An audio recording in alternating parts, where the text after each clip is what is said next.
Corruption এটা বন্ধ করতে হলে শুধুমাত্র মারধর করলে চলবে না, ভয় দেখালে চলবে না, শুধুমাত্র আবার এমনি ছেড়ে দিলেও চলবে না। দেয়ার ইজ কোরআনিক ডিসিপ্লিন, সেটা হলো রিওয়ার্ড অ্যান্ড পানিশমেন্ট। যে ভালো কাজ করবে তাকে রিওয়ার্ড দিতে হবে, যে খারাপ করবে তাকে পানিশমেন্ট দিতে হবে, এবং এই ব্যাপারে স্ট্রিক্ট থাকতে হবে। তাহলে যদি আমি ওই পলিসিতে আমার টিচার্স কোয়ালিটি ডেভেলপ করতে হবে, আমার স্টুডেন্টদেরকে কোয়ালিটি ডেভেলপ করতে হবে, তাদেরকে অপরচুনিটি দিতে হবে। টিচারের কোয়ালিটি ডেভেলপ করার জন্য তো I got to bring teachers. প্রয়োজনে বাইরে থেকে টিচার এনে আমাদের দেশের টিচারকে শিখিয়ে তৈরি করে তারপর স্টুডেন্টদেরকে শিক্ষা দিতে হবে। ফাইনালি প্যারেন্টসদেরকে মোটিভেট করতে হবে। প্যারেন্টিং ক্লাসটাকে খুব ইম্পর্টেন্ট করে সাজাতে হবে, শুধু কাল গল্প করে চলবে না। অ্যাকচুয়ালি সব কিছুর মূলে হচ্ছে দ্য রিডিং মেটেরিয়াল, যেটা আমরা ছাত্রদের দিচ্ছি। আপনারা জানেন এই গত স্বৈরাচার আমলে কী অবস্থা হয়েছিল।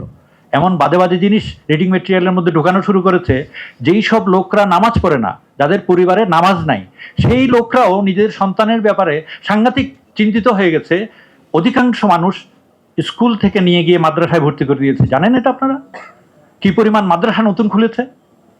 আমি বলছি না খারাপ, কিন্তু এই মানুষের জায়গাটা আমাদেরকে অ্যাড্রেস করতে হবে। You have to have the motivational steps basing our religious values. এবং এই কথা বলে শেষ করি, সেটা হলো অ্যাকচুয়ালি ইউনিভার্সিটিতে যারা আছেন, university education is complete and matured.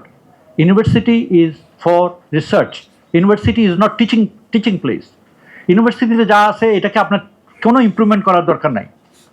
যেসব মেথডোলজি আছে, আপনি কালকে বললেন যে আমি শরিয়ার ব্যাপারে শিখাবো, তো ফাইন, একটা কোর্স ডেভেলপ করেন, আপনি ক্লাস নেন, দেয়ার ইজ নো প্রবলেম।